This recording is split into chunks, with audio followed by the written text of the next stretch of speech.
Good afternoon po mga kababayan, ma'am sir. This is Jam, the Filipino channel ng inyong pong lingkod. So today is December December 23, 2025 at tayo ngayon ay papunta dyan sa may Ayala Mall sa Bermosa, sa may Daang Hari, Bermosa Boulevard, Pasong Boulevard, ano to? Pasong Buhaya 1, Imos, Cavite po yan. At dadalhin po natin sa may Land Trust Villa Elisa Subdivision, sa may Land Trust Subdivision Anabu 2, Imos, Cavite. Okay, magbabalik po tayo mamayang unti po pag nakuha na po natin sa lahat. Disclaimer lamang po, ang content po natin ay kalsada at hindi ang passenger. Kaya nga naman, sakasakali man po na may marinig kayo mga pangalan ng lugar, pangalan ng tao, pangalan ng organisasyon, si government o private man yan, ay wala pong kinalaman ng channel nito at wala pong pinapatungkulan. Lahat po ng pinag-uusapan dito ay pawang dito lamang po yan sa loob at wala pong pinapatungkulan sa labas. Okay po, magbabalik po tayo mamaya unti pag nakuha na po natin sila.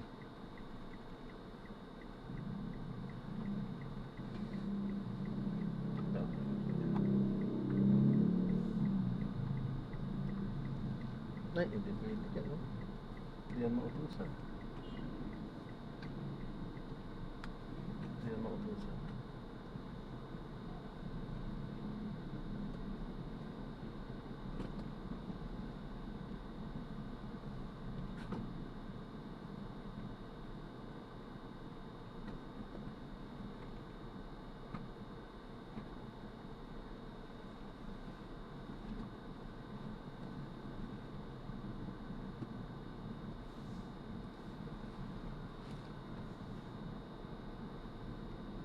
Meron ba?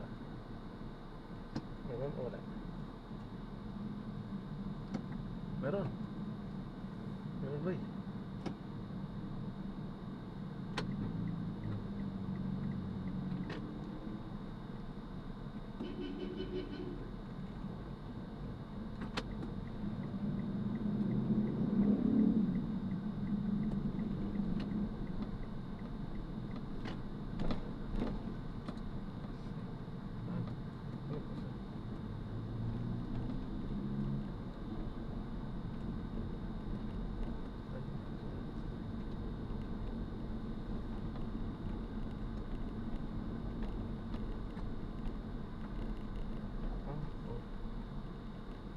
Ano gusto mo? Sa'yo sa bawal ko yung gusto mo.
kumbaga katanggap-tanggap na ganito ang sinapit ng ating mga OFW, no? Yung sila parang binaliwan na. Opo, pero may kakayahan din po kayo ma-determine yung laman na yun legit na talagang mga regalo o binili ho nila o baka kasi baka yung iba mo gagamit na daan para magpasok ng droga. Ay, tama yan. Straight sa X-ray itong ating mga containers. Pero to be clear, ito po yung non-intrusive search, no? Hindi po natin pinubuksan ang mga balikbayan boxes. Itong mga container lamang ang dumadaan sa X-ray. At kung may imaheng medyo may suspicious na object, no? Whether droga or kontrabando, doon lang po tayo nagkakaroon ng mas deeper search o mas intrusive na search. So, kung droga po, gagamit po tayo ng K9. Kung iba pa pong kontrabando, doon po tayo nagkakaroon ng isolated search for the balikbayan box. Pero hindi naman din po ganun katagal ang pag-search sa mga balikbayan boxes. No? And again, considering nga po na ito ay talagang natenga na at matagal na po ito, chances are po talagang mga padala lang po talaga ang mga laman ng mga balikbayan boxes. Nahalata, no? Matagal na yan dyan. Pag yan ay kontrabando, mabilis pa sa alas 4 ang paglusot yan. Pero again, maganda yung pagkakataon kung ano yung simula pumunta, yung mga nakikinig ko sa atin, mga OFW, na meron silang inaasahan na balikbayan, punta ko sa website ng Customs. Tama po, meron po sila pumunta sa BOC website. Meron pong bagong bahagi dito, yung OFW Corner. Dito po makikita na po natin yung estado, no? Na proseso na. At bawat container po, nandun na po sa loob yung number ng balikbayan box, no? Kasi yun nga po talaga yung problema natin. At paalala na rin po sa ating mga OFW, no? Kahit kung pa sila sa BOC, kung ang dala po nila ay tracking number, wala po kaming pamamaraan upang matiyak kung nasa ang container po ito. Kung kaya kailangan po talaga munang buksan ang pong inventaryo. At sa ganun, doon lang po natin malalaman na ito na po yung kahon ninyo na dumating na po sa tinta. Alright, good luck. Sana ho, kahit pa paano ay makarating kahit mga bago man lamang mag-drinkings, makarating yung mga balikbayan na yan, attorney. Hindi naman ni Commissioner Ariel, no? Talaga pong paspasan pa po ito kasi nalate na po tayo sa pamasko, no? Hindi na nga po katanggap-tanggap na ito ang regalo sa ating mga OFW. Eh, sana po huwag na po umabot ng Valentine's naman. Ginagawa na po ng paraan ng Oo, mag-Valentine's. Attorney, At thank pag you. umabot pa ng mahal na araw yan, Attorney Bendio, ewan ko na. Sir, thank you, ha. Magandang hapon po. Magandang hapon po. Maraming salamat po sa pagkakataon. Good luck, sir. Thank you. Attorney Chris Bendigo, mga kapuso, ating nakakausap. Dito na tayo? Malinaw at mapagkakatiwalaang gabay para sa mga manlalaro at publiko, lalo na ngayon dumarami ang mga peking online gaming platform. Magtungo sa www.passport.ph/passport-guarantee para sa listahan ng mga lehitimong platform na nasa ilalim ng regulasyon ng PASPOR. Paalala po ni Tenko, ang mga illegal online gaming sites ay nagdudulot ng panganib at sumisira sa tiwala ng publiko, dahilan para mawala ng malaking kita ang gobyerno. Express love naturally with Honeymoon Tea. Meron itong natural herbs that helps express love naturally, which makes each night a honeymoon. Mabibili ang Honeymoon Tea sa mga suking butika at 90 pesos per sachet. SRP. I have headache. Finding flu. I have body pain. I have sore throat. The flu. Finding flu. I have the cough. I have body pain. Flu. Finding flu. Pag mild flu, dahil pag may flu symptoms, pwedeng flu yan. Mild flu. Kaya ano bang sintomas ng flu? Hatagan flu lang yan. Ritalin HCl or Benadryl paracetamol is the generic name of mild flu. If symptoms persist, consult your doctor. Kailangan nyo ng gamot, pero gusto nyo makamura. Ang paalala namin, hindi dapat tayo nagpapapunos. Dapat hindi lang basta makamura. Ang dating sa gamot, dapat tayo sa dekalidad at Yung ginawa ng call sa kapal. Dadating na lang talaga sa hindi mo na nagkakahat na. Indicator. Hindi pa ang stop. Ano? Pero ano ba ninyo? Ay, bye. Ano ba siya? Ano? Oo, tapos ano pa, ganun.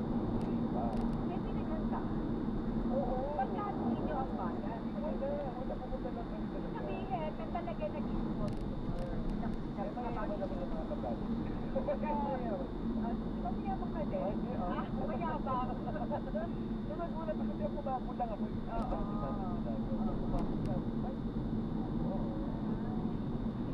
Pumunta na lang talaga kami. Di ba naman kami ginagawa, di ba, pasta? Tapos, di ba, kasi yung, pancit, kasi yung Shanghai. Kasi yung harmon, di ba? Parang binibigyan na lang yung iba't Oo. gumawa. Saka ang mahal din yung sa pancit. Ayun, yun nga, yung iba ay pasta. Isa, kapag meron kayong barkadang ay yaman-yaman, normally, sila yung nag-go. Ano mo narinig mo ba nila? Dala ka na lang At nakita ko, message mo naman. Ano? Mga leksyoneros pa naman ang matataas ng presyo. Pero baka inaasahan na tataas pagdating ng bagong taon. Pero ngayon, okay ba? Hindi naman nagkakaupang Mukhang wala. Kasi kung hindi mo Buti na lang. Buti na lang nakaraos sa sa ASF. Di ba? Parang weeks before, di ba, ng Pasko, nilift na. Hanggang Pasko. Pero excited ka ba sa picture? Ano iniintay mo kapag picture? Kapag picture. Kapag picture. Ay, di naman kami nakasya. Wala kayo sa Sunday. Nakalaga kayo. Hindi nag-celebrate pa kami sa Naka-9M. Ano yun? Parang Christmas party yun. Pero nakatingin kami ng cake. Ayoko kasi nila sobrang busog na. Alam mo kwento ko. Oo. Ayun ako, yung mga nakikinig at nanonood sa amin, meron na with churros na cake. Sobrang pabusugan na. Nakakapag. Oo. At saka puno-puno yung ref. Kasi may porchetta. Ay, may tira pa ng porchetta. Nakakain ko na porchetta. Ay, baka tinatabi pa nila. Ay, magkakailan yan. Baka mamaya. Oo. Ay, alam mo yun ang asal ng panahon na. Pangat. Pangat daw. Buti kami na tinitira. Depende kasi yun di ba? Kulang kayo. Di ba sa mga gusto mo yung mga nag-sharon. Ay, hindi na rin. Usually naman yung Di ba Hindi natitira? pa kayo sinaron mo. Di pa rin. Pangat. Pangat yun. Yung mauubos ako. Oo, kayo, gusto ko malaman ano yung mga angkahin mo. Di ba hindi kami kumapak sa inyo? Alam mo sa amin kasi pag ako mas gusto ko yung hindi mo na hapon. Alam mo, well, kami more on mas sa New Year ang pinaghahandaman. Oo. Parang, normal lang na isa yung dinner mo, yun na rin yung Noche Buena. Oo. Parang yun na rin yung, kumbaga, ginadagdagan mo na lang, o maglalabas ka na isa, nakakaiba, bago. Pero, kumbaga, mas pinaghahandaan talaga ang New Year. Alam mo pala, yun na ba ang friend? Oo. Dati, nung by graveyard sa report, parang tayo makakapagpasok. Correct. Oo. Mga paraan. Yes. O di lahat ng mga taga-MCC at taga dito sa Quezon City. Oo. Na mga kaayusan sa mga lansangan at kaligtasan ng publiko.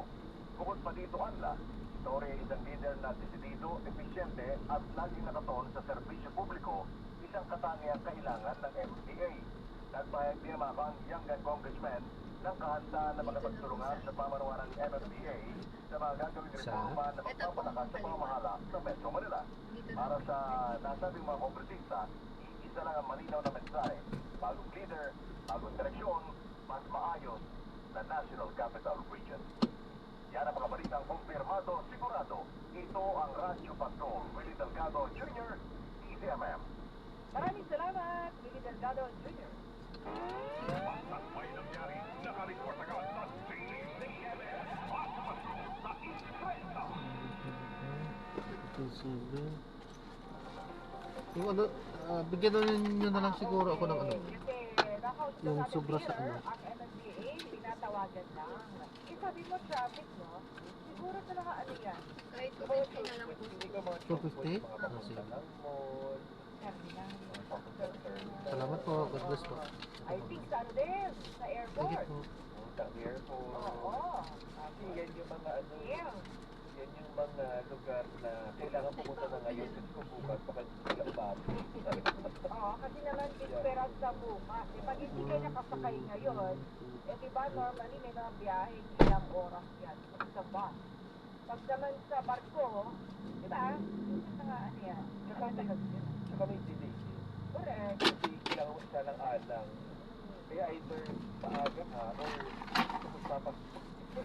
Ano yung hinihintay mo? Para sa New Year. New Year kasi.